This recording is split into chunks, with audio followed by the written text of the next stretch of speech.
오늘 이 시간 함께 읽을 하나님의 말씀 빌립보서 4장 4절에서 7절까지의 말씀입니다. 신약 성경 322페이지 빌립보서 4장 4절에서 7절까지의 말씀, 제가 먼저 한 절, 여러분들이 한 절 번갈아 가면서 말씀 읽도록 하겠습니다. 빌립보서 4장 4절 말씀부터 제가 먼저 읽도록 하겠습니다. 주 안에서 항상 기뻐하라. 내가 다시 말하노니 기뻐하라. 너희 모든 사람에게 알게 하라. 주께서 가까우시니라. 아무것도 염려하지 말고 다만 모든 일에 기도와 간구로 너희 구할 것을 감사함으로 하나님께 아뢰라. 그리하면 모든 지각에 뛰어난 하나님의 평강이 그리스도 예수 안에서 너희의 마음과 생각을 지키시리라. 아멘. 오늘 이 시간 우리는 어떻게, 무엇을 위해 라는 제목을 갖고 오늘 우리가 읽은 하나님의 말씀 함께 나누는 시간 갖도록 하겠습니다. 여러분, 우리의 신앙생활에 있어서 정말 중요한 것, 그리고 빠질 수 없는 것, 제가 예배에 앞서서도 말씀드렸지만 바로 이 기도라고 할 수 있겠습니다. 그렇다면 우리는 왜 하나님께 기도를 하며 살아갈까요? 나의 원하는 것을 이루기 위해, 나의 소망이 하나님께 이루어질 것을 확신하기 때문에 우리가 하나님께 기도하며 나아가고 있다는 것입니다. 즉, 우리는요, 나의 소원이 성취되고 나의 문제가 해결되고 내가 육신의 질병이 있다면 그 질병에서 온전히 벗어날 수 있다는 이 확신을 가지고 하나님께 계속해서 기도하며 나아갈 때가 너무나 많다라는 것입니다. 그렇다면 우리가 어떻게 이런 확신 가운데에서 하나님께 매일매일 기도하며 살아갈 수가 있을까요?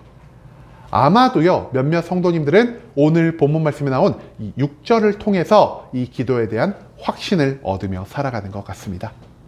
6절 말씀에서 성경이 무엇이라고 기록하고 있죠? 아무것도 염려하지 말고 다만 모든 일에 기도와 간구로 너희의 구할 것을 감사함으로 하나님께 아뢰라는 것입니다.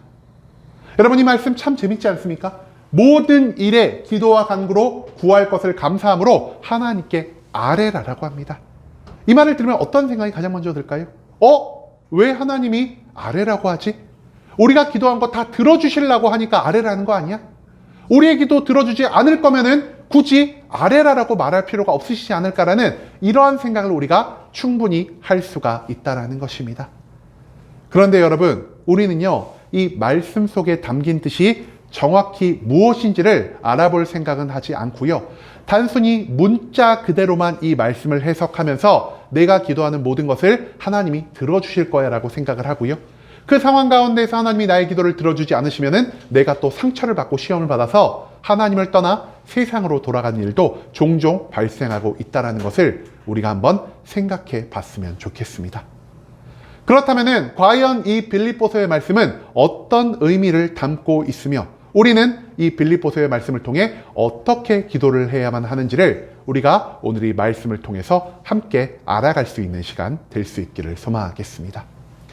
빌립보서의 모든 말씀의 이 속뜻을 알기 위해서는요, 먼저 이 빌립보서가 어떤 배경을 가지고 기록되었는지, 어떤 상황 속에서 기록되었는지를 우리가 먼저 알아볼 필요가 있을 것 같습니다. 빌립보서가 기록이 되었을 그 당시는요, 초대 교회가 로마 정부에 의해서, 그리고 주변에 있는 수많은 일반 백성들에 의해서 굉장히 많은 핍박을 받던 시기였다라고 합니다. 그렇기 때문에 이 빌립보서라는 편지의 주인공이 되었던 빌립보 교회 또한 세상 속에서 너무나 많은 핍박과 고통을 경험하고 있는 상황이었다는 것이죠. 그리고 이 빌립보 교회가 고통과 핍박을 경험하고 있다는 소식을 누가 접해 들었냐? 빌립보 교회를 세우는데 굉장히 큰 공헌을 한 사도 바울이 이 소식을 접해 들었다는 것입니다. 그런데요, 사도 바울이 이 소식을 들었을 때 바로 어떻게 하고 싶었을까요? 빌립보 교회를 찾아가서 그들에게 위로를, 그들에게 권면을, 그들에게 힘을 주고자 했을 것입니다. 그런데 너무나 안타깝게요, 당시 바울은 로마에 있는 감옥에 갇혀 있었던 상태였다는 것입니다. 그렇기 때문에 바울은요, 내 육신이 저들을 향해 가지는 못하지만 이 고통과 괴로움이 있는 감옥 가운데에서도 이 빌립보 교회를 사랑하는 마음으로 저들을 위로하고 저들을 권면하기 위해서 편지 한 통을 작성하게 되는데 그 편지가 바로 오늘 우리가 읽은 이 빌립보서의 말씀이라 할 수 있다라는 것이죠. 그런데요, 여기서 굉장히 재미있는 사실이 하나가 더 있습니다. 바울이 지금 어디에 있는 감옥에 갇혔다라고 말씀드렸죠? 로마에 있는 감옥에 갇혔다라고 말씀드렸죠? 그런데요, 바울이요, 이 로마의 감옥에만 갇힌 게 아니라는 것입니다. 바울은요, 빌립보에 있는 감옥에도 한 번 갇힌 적이 있다라는 것이죠. 그렇기 때문에 빌립보 교회의 사람들이 바울 하면은 떠올리는 것 가장 먼저 무엇이냐?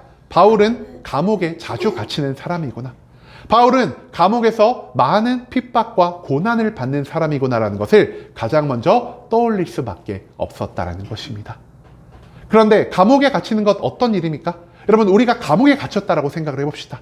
가장 먼저 어깨가 축 처져가지고 내가 왜 이 감옥에 갇혔지? 내가 그렇게까지 잘못을 한 건가? 이런 생각을 하거나, 아니면 나를 고소한 사람들에게 분노하면서 내가 나가기만 해봐, 저놈을 반 죽음에 이를 정도로 때려줄 거야 라든 이런 생각을 우리가 종종 할 것 같습니다. 그런데요, 이 감옥 안에서 바울이 빌립보 교회 성도들에게 보인 모습은 무엇이었을까요? 바울은요, 모든 상황 가운데에서 하나님께 감사하고 기뻐하는 이러한 삶의 모습을 잃지 않았다는 것입니다. 그렇기 때문에 바울은요, 오늘 이 빌립보 교회에 보내는 편지, 이 빌립보서의 말씀 가운데에서도 빌립보 교인들에게 이렇게 말하고 있습니다. 빌립보 교회의 모든 성도들아, 나도 감옥 가운데 갇혀 있으면서 수없이 많은 고통과 괴로움을 겪고 있지만 그럼에도 불구하고 기뻐하고 감사하는 마음을 가질 수 있게 되었다. 그러니 지금 고통과 핍박 가운데 있는 너희도 나와 마찬가지로 그 상황 가운데에서 기뻐하고 감사할 수 있음을 나는 확신하고 있다라는 이러한 말씀을 전하고자 했다라는 사실, 그것을 우리가 이 빌립보서의 전체적인 배경을 통해서 찾아볼 수가 있게 된다라는 것입니다. 그렇다면은 이 빌립보 교회에 보내는 편지 가운데서 바울은 과연 어떤 말씀을, 어떤 위로를, 어떤 권면을 전하고 있는 것일까요? 우리가요, 이 4절 말씀부터 오늘 한 절 한 절 말씀을 조금 분석하면서 알아볼 수 있는 시간이 될 수 있기를 소망합니다. 먼저 본문 4절 말씀에서 성경이 이렇게 기록하고 있습니다. 주 안에서 항상 기뻐하라. 내가 다시 말하노니 기뻐하라. 바울이 4절에서 제일 강조한 것 무엇이었을까요? 바로 기뻐하라라는 것인데요. 가장 먼저 바울이 뭐라고 말하고 있냐? 항상 기뻐하라라고 말하고 있고요. 그 다음 바로 연속해서 기뻐하라를 한 번 더 반복하고 있다는 사실에 우리가 조금 주목할 필요가 있다는 것입니다. 여러분, 그렇다면 이 항상 기뻐하라라는 말에 담겨있는 항상은 무엇을 의미하는 것일까요? 맞습니다. 여러분들 모두 아는 것처럼 어떠한 상황 속에서도 기뻐하라는 것이 바로 이 항상 기뻐하라라는 뜻입니다. 항상은요, 헬라어 판토네라는 단어를 사용하고요. 이것은 방금 말씀드린 대로 모든 상황을 의미하는 단어라 할 수 있겠습니다. 여러분, 이 모든 상황과 기뻐하라라는 말을 한번 우리가 합쳐볼까요? 그러면 이게 무슨 뜻이 되냐? 너희가 기뻐할 수 있는 상황 속에서만 기뻐하는 것이 아닌, 너희가 기뻐하지 못할 상황 가운데에서도 매일매일 기뻐해야만 할 것이다. 이런 말을 바울은 지금 빌립보 교회 성도들에게 하고 있다는 것입니다. 여러분, 이렇게 항상 기뻐하라라는 말만 적었으면 될 것 같은데요. 바울은 굳이 항상 기뻐하라 다음에 다시 한번 기뻐하라라는 말을 언급하고 있습니다. 그렇다면 바울은 왜 이 기뻐하라는 말을 연속적으로 빌립보 교회 성도들에게 전파하고 있는 것일까요? 맞습니다. 강조이기도 한데요. 앞에 이 항상이 어떤 뜻이라고 말씀드렸죠? 우리가 기뻐할 수 있는 상황, 즉 축복을 받고 부자가 되고 편안하며 건강한 상황에서만 너희가 기뻐하는 것이 아니라 너희가 슬픔과 괴로움과 핍박과 고난과 절망, 이 모든 상황 속에서도 너희가 축복을 받은 그 시기와 마찬가지로 기뻐하며 살아갈 것을 바울이 요청하고 있다는 것입니다.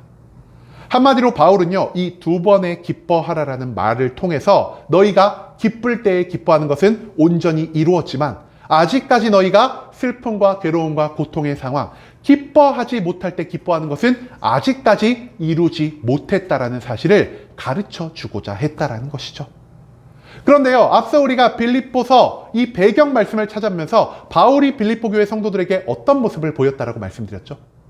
바울은요, 기뻐할 수 있는 상황 속에서만 기뻐한 것이 아니라 기뻐하지 못하는 지금 이 감옥에 갇힌 속에서도 항상 기뻐하는 모습을 빌립보 교회 성도들에게 보이고 있었다라는 것입니다. 그렇기 때문에 바울은 말합니다. 내가 이 감옥 가운데에서, 내가 이 고난과 괴로움 가운데에서 기뻐할 수 있었던 것처럼 너희 모든 성도도 이 삶 가운데에서, 이 고통과 괴로움 가운데에서 기뻐할 수 있을 것이다라는 이러한 말씀을 바울은 이 말씀을 통해서 가르쳐 주고자 했다라는 것이죠. 여러분, 그렇다면 바울은 왜 이처럼 감옥에 갇힌 고난과 괴로움의 상황 속에서도 여전히 기뻐하는 모습을 보일 수 있었을까요? 여러분, 바울이 왜 감옥에 갇혔을까요? 바울은요, 복음을 전하다가 감옥에 갇히게 되었습니다. 그런데 복음을 전하는 것이 범죄하는 일이었을까요? 아니면 이 세상에 유익을 끼친 일이었을까요? 복음을 전하는 행동은요, 절대로 사람들을 멸망시키려 하거나 사람들의 것을 갈취하기 위함이 아니라 모든 사람들에게 그리스도의 이름을 알림으로 그들을 구원하고자 하는 목적에서 행해진 것이라는 사실을 우리가 또한 절대 잊지 않을 수 있기를 소망합니다. 그렇기 때문에 바울은요, 지금 내가 이 감옥 가운데에서 고통과 괴로움을 겪는 모든 것이 나의 죄로 인한 고난이 아닌 하나님의 영광을 위한 고난이라는 것을 확신할 수가 있었습니다. 내가 겪는 모든 고난이 하나님의 영광을 위한 고난이기에 나는 지금 그리스도의 뒤를 쫓아 고난을 함께 짊어져 가고 있는 것이요, 그리스도의 고난을 나도 함께 짊어졌기 때문에 내가 받는 이 모든 고통은 저번 주에도 우리가 한번 나눌 수 있었던 의를 위해서 핍박을 받는 이 고통이라는 사실을 바울은 온전히 깨닫고 있었다라는 것입니다. 여러분, 그런데요, 우리가 저번 주에도 팔복 말씀을 함께 나눴죠. 팔복 말씀에서 의를 위하여 핍박을 받는 자에게 어떠한 복이 예정되어 있다라고 하나님 말씀하셨죠. 하나님이 그를 위한 축복과 영생의 천국에 대한 구원을 예비해 주시겠다라는 약속을 하고 계셨다라는 것입니다. 그렇기 때문에 바울은요, 현재 내가 받는 고난은 장차 나에게 올 구원과 축복에 비하면 너무나 하찮은 것, 너무나 작은 것이라는 이러한 확신을 가지고 살아갈 수 있게 되었다는 것입니다. 즉, 바울에게 있어서 고난과 괴로움은요, 구원과 축복을 위한 또 다른 통로의 역할을 하고 있었기 때문에 그 축복과 구원을 향해 나아가는 그 모든 통로의 삶 가운데에서 바울은 기뻐하고 감사할 수밖에 없었다는 사실을 우리가 먼저 오늘 이 말씀 가운데에서 기억할 수 있게 되기를 소망합니다. 두 번째로 오늘 본문의 5절 말씀에서 성경이 이렇게 기록합니다. 너희의 관용을 모든 사람에게 알게 하라. 주께서 가까우시니라. 이 5절 말씀에서 바울이 강조한 건 무엇이었을까요? 바로 이 관용이라는 단어입니다. 그렇다면 우리가 먼저 이 관용이 무엇인지를 함께 알아볼 필요가 있을 것 같은데요. 관용은요, 헬라어로 조금 복잡하죠. 에피에이케스라는 단어를 사용하고요. 이 관용이라는 단어에는 너무나 다양한 의미가 들어있다고 합니다. 어떤 뜻이 들어있냐? 점잖다도 관용이고요, 공평하다도 관용이고요, 온화한, 인내, 용서, 이러한 모든 다양한 뜻이 관용이라는 한 가지 단어 가운데 뭉뚱그려져 있다는 것이죠. 여러분, 그런데 우리가 생각하는 관용은 무엇이죠? 뭔가 다른 사람이 나에게 잘못했을 때 조금 그거를 너그럽게 넘어가 주는 것을 우리가 관용이라고 생각하지 않겠습니까? 그렇기 때문에 저는요, 이 관용을 조금 다른 단어로 표현을 해보고자 합니다. 이 관용이라는 단어에 담긴 뜻이요, 우리 한국어로 잘 생각을 해보니까 덕스럽다라는 표현으로 대체가 가능할 것 같습니다. 뭔가 조금 점잖고 공평하고 온화하고 인내심이 있고 용서할 수 있는 이 모든 특성이 덕스럽다라는 표현에 모두 담겨 있지 않겠습니까? 한마디로 이 세상에 관용을 전하며 살아가라라는 것은요, 너희 안에 있는 하나님의 덕을 온 세상 사람들에게 알리며 살아가라는 말과 일맥상통한 의미를 갖고 있다라는 것입니다. 그렇다면 여기서 우리가 한 가지 궁금한 점이 생기죠. 하나님이 원하시는 덕 있는 자의 삶의 모습은 과연 무엇인가를 우리가 한번 고민해 볼 필요가 있을 것 같습니다. 여러분, 저는요, 이 하나님의 덕을 이 세상에 알리는 삶의 모습을요, 크게 4가지로 구분해서 생각을 해보게 되었습니다. 첫 번째 덕 무엇이냐? 바로 양보의 덕입니다. 나의 권리만을 추구하며 살아가는 것이 아니라 내 주변 사람들의 상황을 받아들이고 저들의 마음을 이해함으로 내가 할 수 있는 것, 내가 누릴 수 있는 것을 상대방이 누리고 할 수 있게 하는 이러한 모든 삶의 모습이 하나님이 우리에게 원하시는 첫 번째 양보의 덕이라는 것입니다. 두 번째의 덕은 무엇이라 할 수 있냐? 바로 기다림의 덕이라 할 수 있겠습니다. 나의 모든 때를 고집하면서 내가 원할 때, 내가 원하는 모든 것들을 이루려 하는 것이 아닌 하나님의 때를 기다리면서 내가 오랫동안 인내를 더하며 살아가는 이러한 모습을 보이는 것이 하나님이 우리를 통해 이 세상 가운데 보이고자 하실 두 번째 기다림의 덕이라는 것이죠. 세 번째는 무엇이냐? 바로 이해와 용서의 덕입니다. 여러분, 이해와 용서는요, 절대로 분리가 될 수 없는 것이요, 매일매일 함께 나아가야 하는 것이라는 사실을 우리가 먼저 기억할 수 있기를 소망합니다. 이해는 무엇일까요? 이해는요, 인간의 나약함을, 인간이 죄를 지을 수밖에 없다라는 모습을 이해하는 모습입니다. 예수 그리스도께서 십자가에 달려 돌아가실 때 자기를 향해 손가락질하고 자기를 향해 돌을 던지고 자기를 모욕하는 그 군중들을 보면서 하나님께 어떤 기도를 하셨을까요? 하나님, 저들은 저들의 죄를 알지 못합니다라는 기도를 하셨다는 것입니다. 여러분, 예수님이 왜 이런 기도를 하실 수가 있었을까요? 우리 인간의 나약함을, 인간의 연약함을, 인간의 죄됨을 예수님은 모두 이해하고 계셨기 때문이라는 것입니다. 그런데요, 단순히 예수님이 십자가 위에서 저들을 이해하는 것만으로 끝났을까요? 하나님, 저들을 용서하여 주십시오. 저들은 저들의 죄를 알지 못합니다. 한마디로 이해에는요, 하나님의 긍휼이 언제나 함께 가야 한다는 것입니다. 저들이 죄를 지을 수 있다는 것, 저들이 언제든 나를 배신할 수도 있고 저들이 언제든 나에게 피해를 끼칠 수 있다는 인간의 나약함을 인정하면서도 그와 동시에 저들에게 하나님의 긍휼을 보여야 한다라는 이 사랑의 마음을 가지고 살아갈 때 그제 하나님은 이 땅 가운데에서 우리를 통해 이해와 용서의 덕을 보일 수 있게 된다는 사실을 우리가 또한 잊지 말아야 한다는 것이죠. 마지막으로 네 번째 덕은 무엇이냐? 바로 친절과 사랑의 덕이라는 것입니다. 여러분, 우리 인간들은요, 나의 만족과 유익을 위해서, 나의 편의만을 위해서 이 땅을 살아갈 때가 너무나 많은 것 같습니다. 그런데 내가 누구를 돕기 위해선 나의 무엇을 허비해야 하죠? 나의 재물을 사용해야 하고요, 나의 시간을 사용해야 하고요, 나의 육신의 노력을 사용해야 한다는 것입니다. 즉, 그렇기 때문에 우리는요, 내가 남을 도우며 살아가는 것을 원치 않을 때가 너무나 많다라는 것이죠. 하지만 그럼에도 불구하고 나의 욕망보다, 나의 만족과 유익보다 하나님이 말씀하신 이웃사랑의 말씀에 온전히 순종하기 위해서 나의 희생을, 나의 헌신을, 나의 것을 나누는 삶을 포기하지 않으며 살아가는 이러한 삶의 모습을 갖추는 것. 하나님은 우리에게 이런 친절과 사랑의 덕을 요구하고 계신다는 사실을 우리는 오늘 이 말씀을 통해서 기억해야만 한다는 것입니다. 자, 그렇다면은 바울은요, 자기가 이 모든 것들을 가르쳐 놓고 말로만 이것을 설명하고 있는 것일까요? 바울은요, 자기의 실제의 삶을 통해서 방금 자기가 가르친 그리스도인들의 덕 있는 모습을 보여주고 있다는 것입니다. 먼저 바울이 무엇을 양보했을까요? 바울은요, 자기가 가진 로마 시민권의 권리를 추구하며 살아가는 것이 아닌 영원한 하늘나라의 천국 시민권을 위해서 자기가 이 땅 가운데서 누릴 수 있는 모든 힘과 능력, 모든 권력을 하나님께 양보한 양보의 덕을 보인 사람이라 할 수 있겠습니다. 두 번째로 바울이 보인 모습 무엇이었을까요? 바울은요, 로마 시민권의 권리를 가지고 나의 힘과 능력으로 이 감옥에서 탈출하는 것이 아니라 이 감옥에 있는 시간을 통해서, 그리고 하나님의 때가 왔을 때 이 감옥에 있는 나를 통해서 하나님이 이 땅 가운데 놀라운 뜻과 계획을 이룰 것이다라는 확신을 가지고 즉시 감옥을 벗어나는 것이 아닌 하나님의 때를 고통과 괴로움 가운데에서 끝까지 인내하며 나아갔던 기다림의 덕을 빌립보 교회 성도들에게 보이고 있었다는 것이죠. 세 번째로 바울은 이해와 용서의 덕을 보인 사람들이었습니다.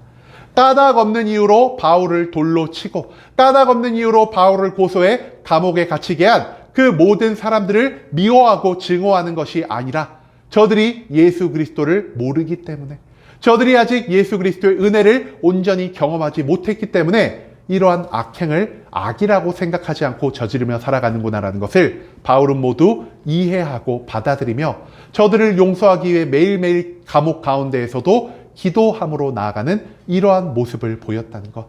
즉 바울은 자신의 삶을 통해 이해와 용서의 덕을 보였다는 사실을 우리가 또한 기억해야만 한다는 것이죠.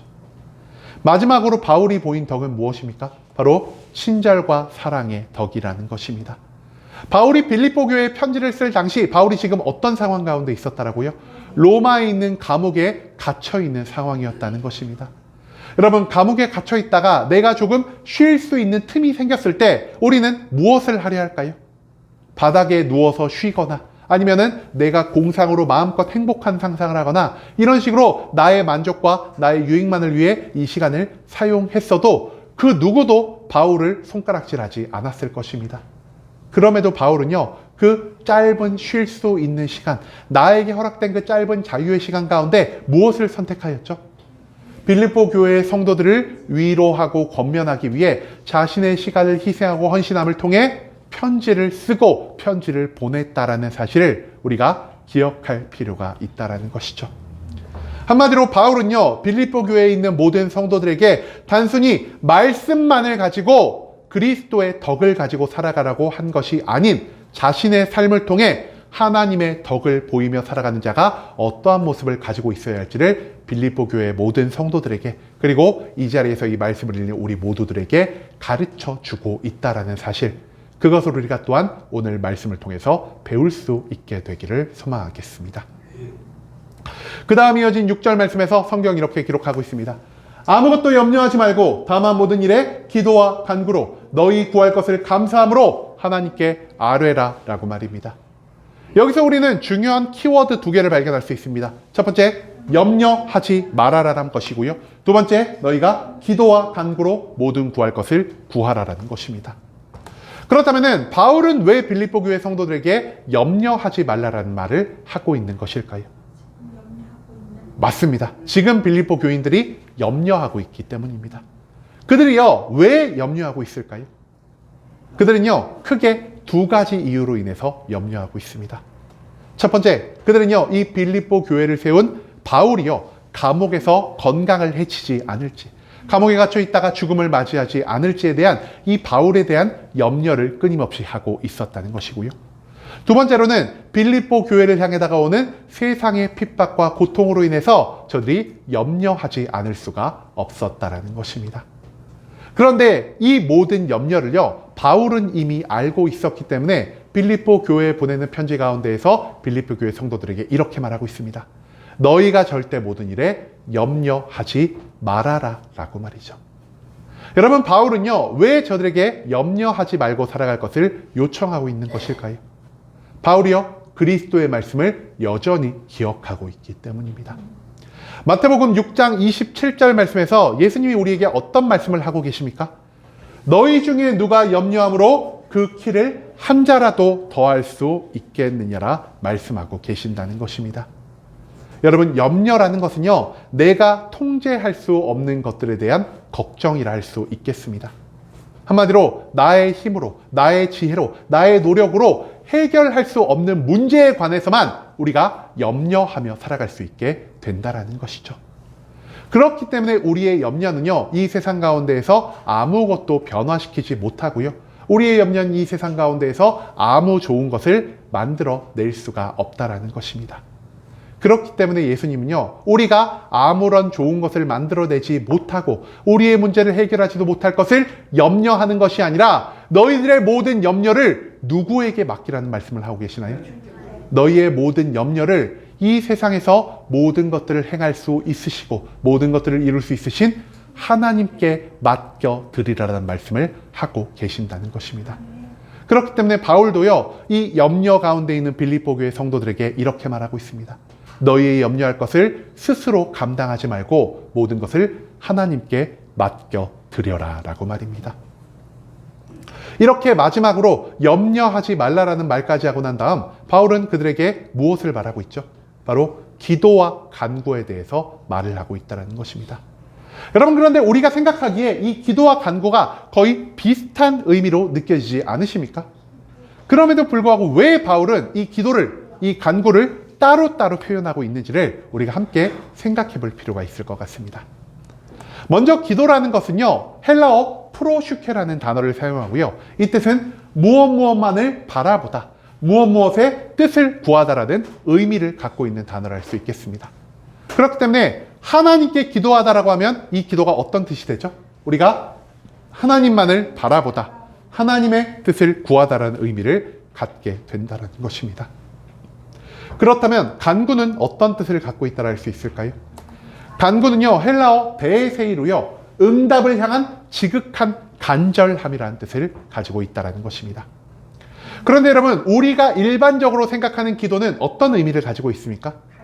내가 원하는 것, 내가 바라는 것을 하나님께 간절히 아뢰면은 하나님이 내 소원을 들어주시는 그 소원 성취의 방법으로 우리가 기도를 생각하고 있지는 않으십니까?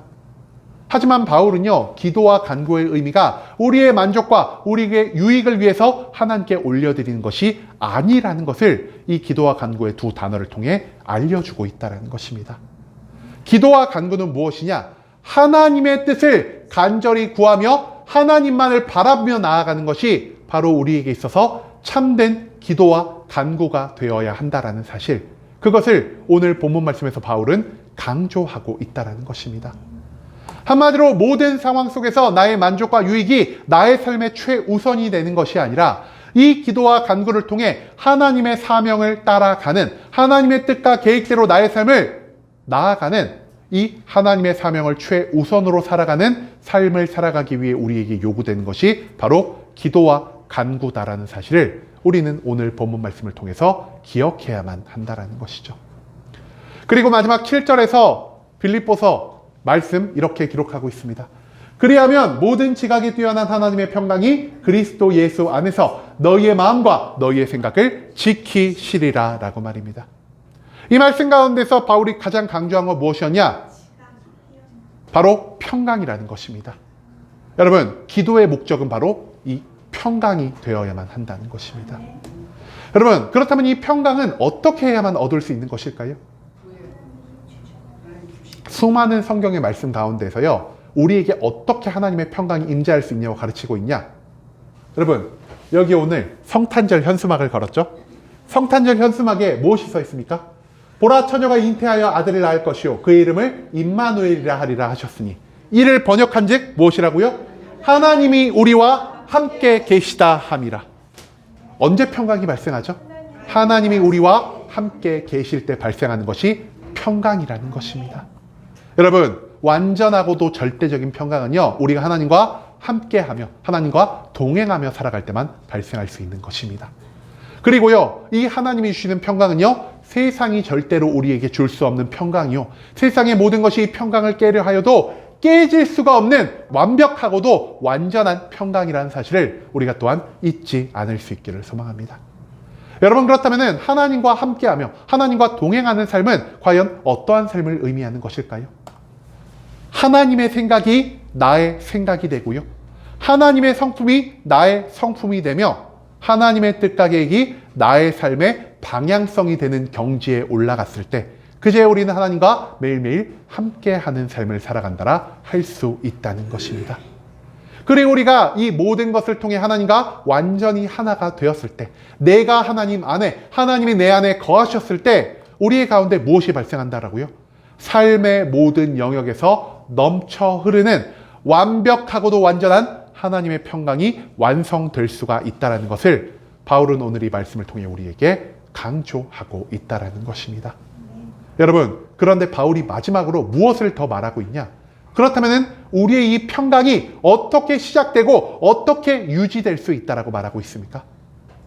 오직 예수 그리스도 안에서만 이 평강이 시작될 수 있고 이 평강이 끝까지 유지될 수가 있다는 것을 바울은 우리에게 알려주고 있다는 것입니다. 한마디로 예수 그리스도를 통해 우리는 하나님을 믿는 온전한 믿음을 얻을 수 있게 될 것이고요, 우리의 믿음을 통해 하나님의 생각과 성품과 사명을 닮아가는 그러한 하나님과 완벽하게 동행하는 삶을 우리가 살아갈 수 있게 될 것이고요, 하나님과 완전한 동행을 통해서 우리는 이 세상이 줄 수도 회방할 수도 없는 완전한 평강을 누릴 수 있게 된다는 것. 바울은 오늘 본문의 전체적인 말씀을 통해 우리가 기도함으로 이 평강을 누리며 살아갈 것을 요청하고 있다는 사실, 그것을 우리가 절대로 잊지 않을 수 있기를 소망합니다. 여러분, 바울이 생각한 기도는 무엇입니까? 바울은요, 우리가 생각하고 있는 기도는 나의 소원을 이루기 위해, 나의 문제를 해결하기 위해 하는 것이야 라는 이러한 모든 생각을 거부하고 있다는 것입니다.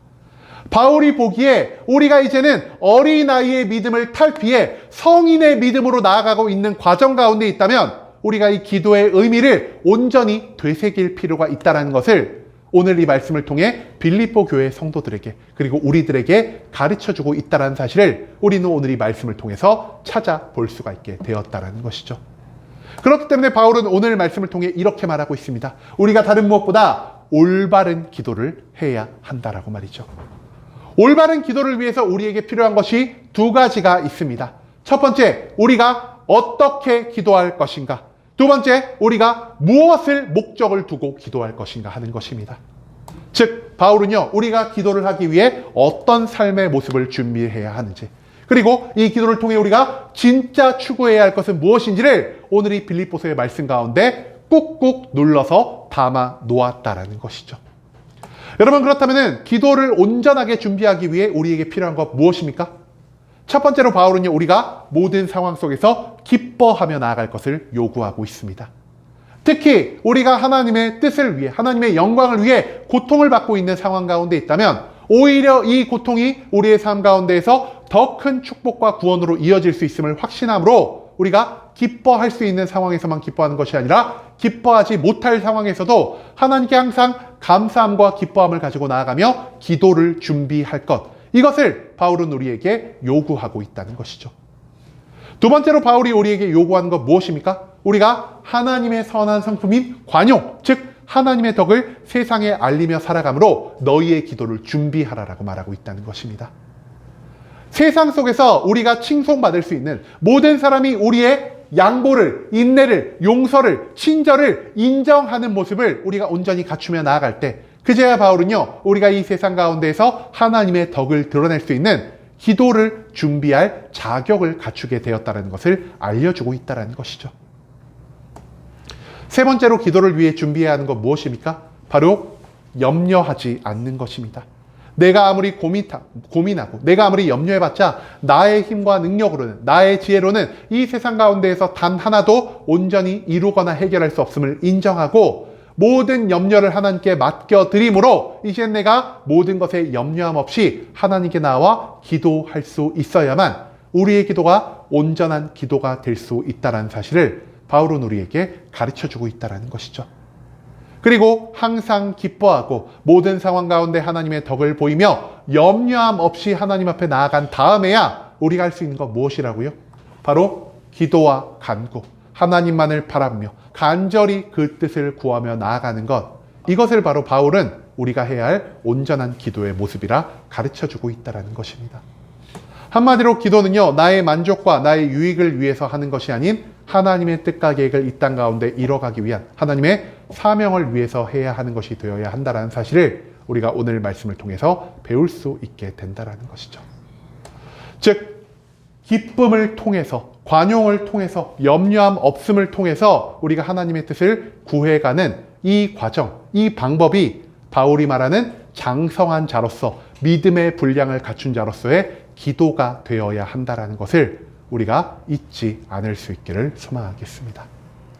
여러분, 그렇다면 이런 기도를 통해서 우리의 삶 가운데 발생하는 것 무엇이라 할 수 있을까요? 기도를 통해서 우리는요, 예수 그리스도를 향한 온전한 믿음을 우리의 마음 가운데 가지고 살아갈 수 있게 될 것입니다. 그리고 우리가 예수 그리스도를 온전히 믿으며 살아갈 때 우리의 마음 가운데서, 우리의 삶 가운데서 어떠한 변화가 일어나냐?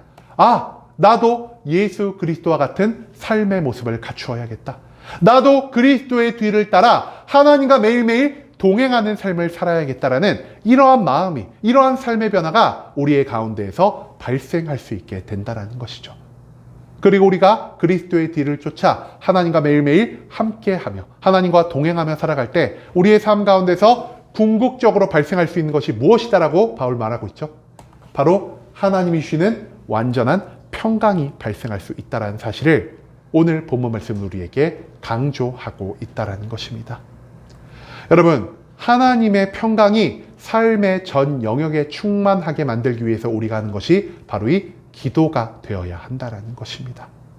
평강을 이루는 것, 이것이 아니고서는 기도가 그 온전한 목적을 만들어 나아갈 수 없다는 것이죠. 여러분, 우리가 하나님의 평강을 우리의 삶 가운데 온전히 초대할 수 있을 때 우리는 이 세상 가운데에서 누구도 누리지 못할 진정한 행복을 얻을 수 있게 될 것입니다. 한마디로 하나님의 평강은 나의 소원의 성취나 문제 해결이나 건강의 회복보다 더욱 큰 가치를 우리의 삶 가운데 허락해 줄 수가 있다는 것이죠. 제가요, 예전에 청년들 몇 명을 만났을 때 꼬리에 꼬리를 무는 질문을 좀 해보게 되었습니다. 청년들, 대학생들이겠죠? 그 친구들한테 물어봤습니다. 야, 너 왜 성적 좋게 받으려고 공부하냐? 그러니까 뭐라고 했을까요? 그 사람들. 좋은 성적을 받아야지 좋은 회사에 들어갈 수가 있잖아요. 야, 그럼 너 왜 좋은 회사에 들어가려고 그러냐? 좋은 회사에 들어가야지 돈을 많이 벌잖아요. 돈을 많이 벌면 뭐가 좋아? 결혼하려고요. 결혼하면 뭐가 좋아? 좋은 가정을 꾸리려고요. 좋은 가정을 꾸리면 뭐가 좋아? 계속 꼬리에 꼬리를 계속 물면요, 결국 어떤 대답이 나온 줄 아십니까? 그러면은 제가 조금 편안하게 살 수 있을 것 같아요 라는 답으로 귀결이 된다는 것입니다. 여러분, 소원을 성취하는 것도, 문제를 해결하는 것도, 건강을 얻는 것도요, 우리가 모두 무엇을 위해서 이 모든 것들을 추구하고 있습니까? 우리의 삶 가운데 평강을 만들기 위해서 이 모든 것들을 우리가 추구하며 살아간다는 것입니다. 그런데요, 우리가 30년, 40년 노력을 해서 성공하는 것이 아니라 한 달, 두 달, 1년, 5년을 열심히 노력해서 우리 육신의 건강을 얻는 것이 아니라 내가 수십 년 동안 시간과 열정과 노력을 투자해서 이 문제를 해결함으로 평강을 얻는 것이 아닌, 하나님은 오직 무엇으로 우리에게 평강을 주시겠다라고 약속하고 있죠? 우리가 하나님께 올려드리는 기도를 통해서 우리가 수십 년, 수백 년을 걸려도 얻지 못할 이 평강을 단숨에 우리의 삶 가운데 허락해 주시겠다는 약속을 오늘 이 말씀을 통해 하고 계신다라는 것입니다. 그렇기 때문에 우리의 삶 가운데 하나님의 평강이 찾아올 때 우리의 소망은, 우리의 문제 해결을, 우리의 건강은 우리의 삶 가운데에서 아무런 의미를 갖지 못하게 된다는 것입니다. 여러분, 우리의 소망이 이루어졌다 한들 우리의 마음 가운데 평강이 없다면 우리가 진정 행복한 삶을 누릴 수 있을까요? 그럴 수가 없다라는 것입니다. 우리의 문제가 해결된다 한들 우리의 마음 가운데 평강이 없다면 우리가 문제 해결로 진정한 행복을 누릴 수가 있을까요? 그럴 수 없다라는 것입니다. 우리의 육신에 아무리 많은 건강이 찾아와도 나의 마음속에 평강이 없다면 그 건강은 우리의 삶 가운데서 아무런 가치를 갖지 못한다라는 것입니다. 그렇기 때문에 우리가 결국 이 세상 가운데에서, 그리고 하나님을 믿는 이 신앙생활 가운데에서 궁극적으로 추구해야 할 것은 오직 하나님이 주시는 완벽하고도 완전한 평강이라는 사실, 이것을 우리가 오늘 말씀 가운데에서 반드시 배우며 나아갈 수 있게 되기를 간절한 마음으로 소망하겠습니다. 여러분, 이제는 우리가 온전한 기도의 방법과 목표를 잊지 않을 수 있기를 원합니다. 기도하기 전부터 모든 것을 염려하지 말고 기쁨과 관용으로 삶을 가득 채울 때 우리는 그제서야 하나님의 뜻을 구하며 나아가는 완전한 기도를 할 수 있게 될 것입니다. 또한 기도의 목표가 내 개인적인 욕망의 성취가 아닌 예수 그리스도를 믿는 믿음 안에서 하나님 주시는 온전한 평강과 그 평강 안에서만 발생할 수 있는 진정한 행복이라는 사실을 우리가 또한 잊지 않을 수 있기를 소망합니다. 이 세상의 어떠한 좋은 것도 나의 소망과 문제 해결 그리고 건강을 향한 욕망도 하나님 주시는 평강 하나만 못하다라는 사실을 기억하며 이제는 우리가 온전한 기도를 통해서 하나님이 우리에게 예배해 주시는 모든 평강을 완전하게 누리며 살아갈 수 있는 순복음 함께하는 교회 모든 성도님들이 될 수 있길 간절한 마음으로 소망하겠습니다.